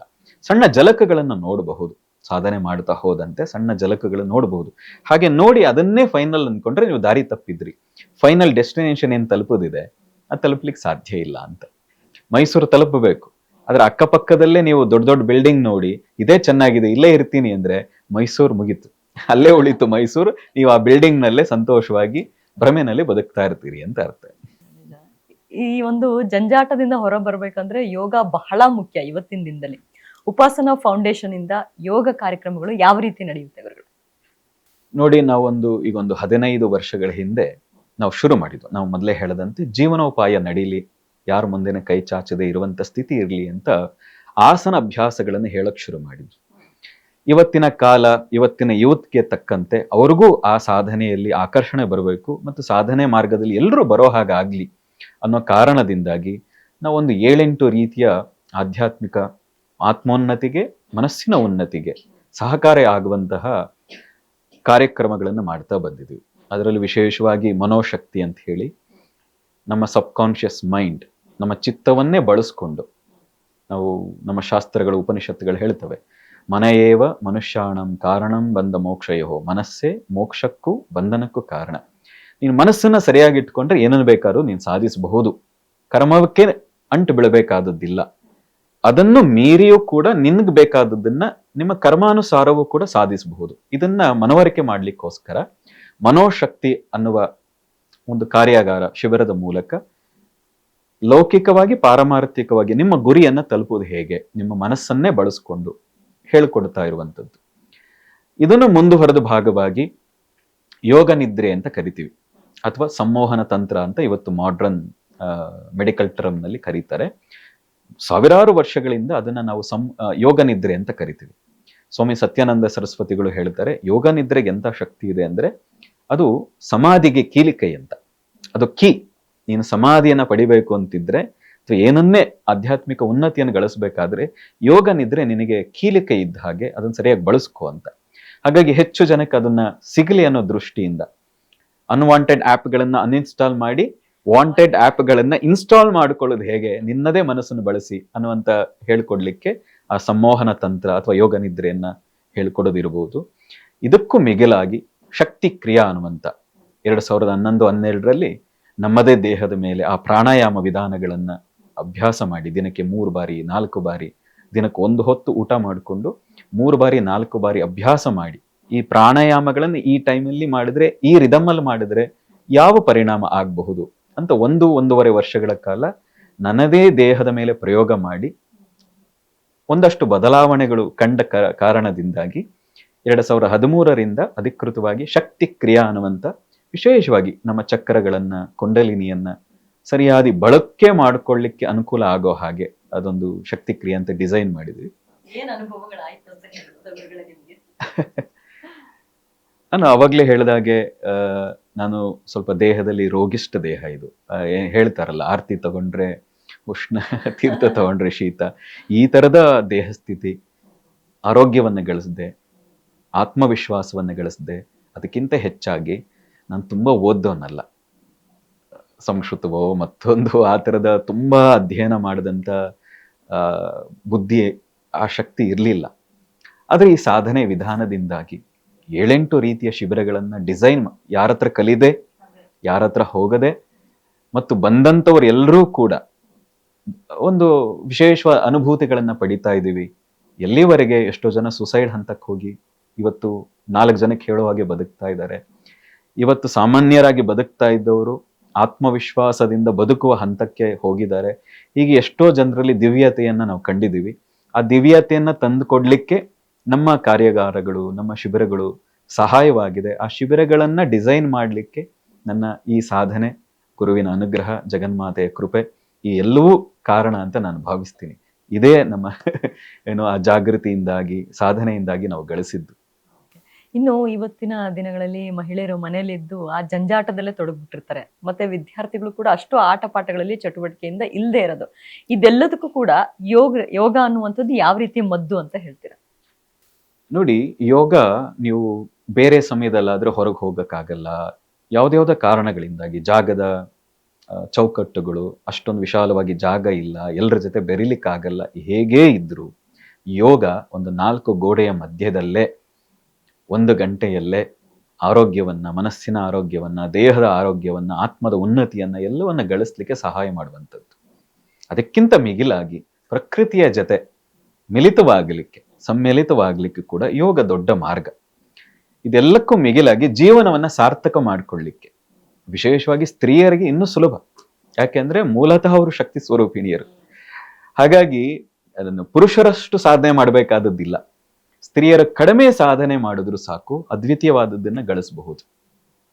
ಹಾಗಾಗಿ ಮನೆಯಲ್ಲೇ ಇದ್ದು ತಮ್ಮ ಮಕ್ಕಳಿಗೂ ಕೂಡ ಕನಿಷ್ಠ ಪಕ್ಷ ನಾವು ಹೇಳ್ತೀವಿ ಎಲ್ರಿಗೂ, ಮುಂದಿನ ದಿನಗಳಲ್ಲಿ ಭಾರತ ಮತ್ತಿನ್ಯಾರೋ ಆಕ್ರಮಣ ಮಾಡೋ ಸ್ಥಿತಿಗೆ ಬರಬಾರ್ದು. ಯಾಕೆ, ನಿಮ್ಮ ಮಕ್ಕಳು ಹಾಗೆ ಬೆಳೆಸ್ತಾ ಇದ್ದೀರಿ. ಹೀಗೆ ಬೆಳೆಸ್ತಾ ಹೋದ್ರೆ ಅಂದ್ರೆ ದೈಹಿಕ ಚಟುವಟಿಕೆಯೇ ಇಲ್ಲ, ಕೇವಲ ಪುಸ್ತಕಗಳ ಉಳುಗಳಾಗಿ ಮಾಡ್ಬಿಡ್ತಾ ಇದ್ದೀರಿ. ಹೀಗೆ ಮಾಡಿದ್ರೆ ಅವರು ಗುಲಾಮರಾಗ್ಬಿಡ್ತಾರೆ ಮುಂದೊಂದು ದಿನ. ಎಲ್ಲದರ ಚಟಗಳು ಜಾಸ್ತಿ ಆಗಿದೆ. ಯಾವುದು ತಪ್ಪಲ್ಲ, ಸರಿಯಾಗಿ ಬಳಕೆ ಮಾಡ್ಕೊಳ್ಳೋವರೆಗೂ ಮೊಬೈಲ್ ಇರಲಿ, ಯಾವುದು ಕೂಡ ತಪ್ಪಲ್ಲ. ಆದರೆ ಅದು ಅತಿಯಾಗಿ ಬಳಕೆ ಆದಾಗ ಅದು ದಾರಿ ತಪ್ಪುವಂಥದ್ದೇ ಸಾಧ್ಯತೆಗಳು ಜಾಸ್ತಿ. ಅದನ್ನ ನೋಡ್ತಾ ಇದ್ದೀವಿ ಕೂಡ ತುಂಬಾ ಮೊಬೈಲ್ಗಳಲ್ಲಿ, ಯೂಟ್ಯೂಬ್ಗಳಲ್ಲೂ ನಾವು ಅದನ್ನು ನೋಡ್ತಾ ಇದ್ದೀವಿ. ನಾವು ಎಲ್ರಿಗೂ ಪ್ರೀತಿಪೂರ್ವಕವಾಗಿ ಆಗ್ರಹ ಏನು ಅಂದ್ರೆ, ಕನಿಷ್ಠ ಪಕ್ಷ ಪ್ರತಿನಿತ್ಯ ಒಂದು 10 ಸೂರ್ಯ ನಮಸ್ಕಾರನಾದ್ರೂ ಮಾಡಿ, ಒಂದು 2 ಸುಲಭವಾದ 2 ಪ್ರಾಣಾಯಾಮವನ್ನಾದ್ರೂ ಮಾಡಿ ಸಾಕು. ಇದು ಮಾಡ್ಲಿಕ್ಕೆ 30ರಿಂದ 40 ನಿಮಿಷ. ಹೀಗೆ ಮಾಡಿದ್ರೆ ಇಡೀ ದಿನ ನಿಮ್ಮ ದಿನಚರಿ ಏನಿದೆ, ನಾವು ಸ್ತ್ರೀಯರಿಗೂ ಹೇಳ್ತಾ ಇದ್ದೀವಿ, ಮಕ್ಕಳಿಗೂ ಹೇಳ್ತಾ ಇದ್ದೀವಿ, ಒಂದು 30ರಿಂದ 40 ನಿಮಿಷ ಸೂರ್ಯ ನಮಸ್ಕಾರ ಪ್ರಾಣಾಯಾಮಕ್ಕೆ ನೀವು ಕೊಟ್ರೆ ಚಿಕ್ಕ ವಯಸ್ಸಿನಿಂದ, ಇನ್ನು 23.5 ಗಂಟೆ ಏನಿದೆ ತುಂಬಾ ಕ್ವಾಲಿಟಿ ಲೈಫ್ ಅನ್ನ ಲೀಡ್ ಮಾಡ್ತೀರಿ. ಗುಣಾತ್ಮಕವಾಗಿ ನಿಮ್ಮ ಜೀವನವನ್ನ ಓದಿನಲ್ಲಾಗ್ಲಿ, ಆಟದಲ್ಲಾಗ್ಲಿ, ಅಥವಾ ಇನ್ನೊಬ್ಬರ ಜೊತೆ ಮಾತಾಡೋದ್ರಲ್ಲಾಗ್ಲಿ ನೀವು ಕಳೀಲಿಕ್ಕೆ ಸಹಾಯವನ್ನ ಉಂಟು ಮಾಡ್ತದೆ ಅಂತ. ಇನ್ನು ಗುರುಗಳೇ, ಉಪಾಸನಾ ಫೌಂಡೇಶನ್ ಅಲ್ಲಿ ಯಾರಾದ್ರೂ ಈ ಒಂದು ಶಿಬಿರಗಳಿಗೆ ಬರಬೇಕು ಅಂದ್ರೆ ಯಾವಾಗ ಇರುತ್ತೆ? ತಿಂಗಳಲ್ಲಿ ವಾರಕ್ಕೊಂದ್ಸರಿ ಇರುತ್ತಾ ಅಥವಾ ತಿಂಗಳಲ್ಲಿ ಇರುತ್ತಾ, ಹೇಗೆ ಅಂತ ಹೇಳಿ? ನೋಡಿ, ನಾವು 2020ರಿಂದ ಆನ್ಲೈನ್ ನಲ್ಲಿ ಈ ಕಾರ್ಯಕ್ರಮಗಳನ್ನು ಶುರು ಮಾಡಿದ್ವಿ. ಆನ್ಲೈನ್ ಮಾಡಿದ ಪರಿಣಾಮದಿಂದ ಸಣ್ಣ ಹಳ್ಳಿಯ ಸಾಮಾನ್ಯನೂ ಕೂಡ ಮತ್ತು ಯಾವುದೋ ದೇಶದ ವಿದ್ಯಾವಂತ ಕೂಡ ಅಟ್ ಎ ಟೈಮ್ ನಮ್ಮ ಕಾರ್ಯಾಗಾರಗಳಲ್ಲಿ ಭಾಗವಹಿಸ್ತಾ ಇದ್ದಾನೆ. ಇದುವರೆಗೆ ಪ್ರತಿ ತಿಂಗಳು ಯಾವುದಾದ್ರೂ ಒಂದು ಕಾರ್ಯಾಗಾರ, ಒಂದು ಶಿಬಿರ ಆನ್ಲೈನ್ ಅಲ್ಲಿ ಝೂಮ್ ಮೀಟಿಂಗ್ ಮೂಲಕ ನಡೀತಾ ಇದೆ. ಇನ್ನೊಂದು ಹೆಜ್ಜೆ ಮುಂದೆ ಹೋಗಿ, ಇಲ್ಲಿಯವರೆಗೆ ನಮ್ಮ ಶಿಬಿರಕ್ಕೆ ಯಾರ್ಯಾರು ಭಾಗವಹಿಸಿದ್ರು ಬೇರೆ ಬೇರೆ ಜಾಗಗಳಿಂದ, ಅವರುಗಳೇ ತೀರ್ಮಾನ ಮಾಡಿ ಮುಂದಿನ ದಿನಗಳಲ್ಲಿ, ವಿಶೇಷವಾಗಿ ಜನವರಿಯಿಂದ ಆಯಾಯ ಜಿಲ್ಲೆಗಳಲ್ಲೇ ಅದನ್ನು ಆರ್ಗನೈಸ್ ಮಾಡುವಂತ ಕೆಲಸವನ್ನೂ ಮಾಡ್ತಾ ಇದ್ದಾರೆ.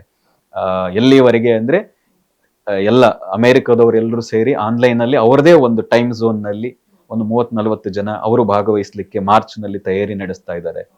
ಹಾಗೆ ಜನವರಿಯಿಂದ ನಮ್ಮದ ಕರ್ನಾಟಕದ ಹಲವಾರು ಜಿಲ್ಲೆಗಳಲ್ಲಿ ಕಾರ್ಯಾಗಾರಗಳನ್ನ ಅಲ್ಲಿಯ ನಮ್ಮ ಶ್ರೀ ಉಪಾಸಕರು, ನಾವು ವಾಲಂಟಿಯರ್ ಅಂತ ಏನ್ ಕರೆಯಲ್ಲ ಅವ್ರನ್ನ, ಅಂದ್ರೆ ಸ್ವಯಂ ಸೇವಕರು ಅಂತ ಏನ್ ಕರೀತಾರೆ, ಅವರನ್ನ ನಾವು ಶ್ರೀ ಉಪಾಸಕರು ಅಂತ ಕರಿತೀವಿ.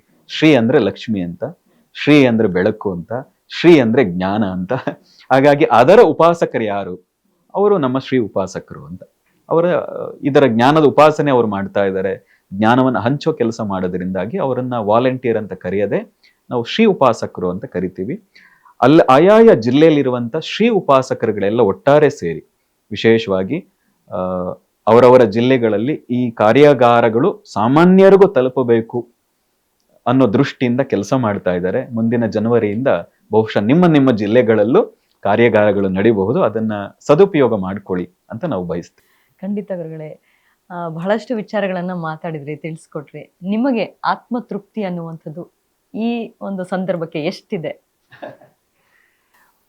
ಅನ್ಯತೆ ಯಾರು ಭಾವಿಸದೇ ಇದ್ರೆ ನಾನು ಎಷ್ಟು ಎಲ್ರಿಗೂ ಹೇಳ್ತೀನಿ ಅಂದ್ರೆ, ನಮ್ಮ ವಾಲಂಟಿಯರ್ಸ್ ಅದನ್ನ ನಿರಾಕರಿಸ್ತಾರೆ, ಹೀಗೆ ಮಾತಾಡಬೇಡಿ ಅಂತ ಪದೇ ಪದೇ ಹೇಳಬಾರ್ದು. ಆದ್ರೆ ಅದ ಅಳತೆ ಮಾಡೋದು ಕಷ್ಟ ಅಲ್ಲ, ಆತ್ಮತೃಪ್ತಿ ಎಷ್ಟಿದೆ ಅಂತ.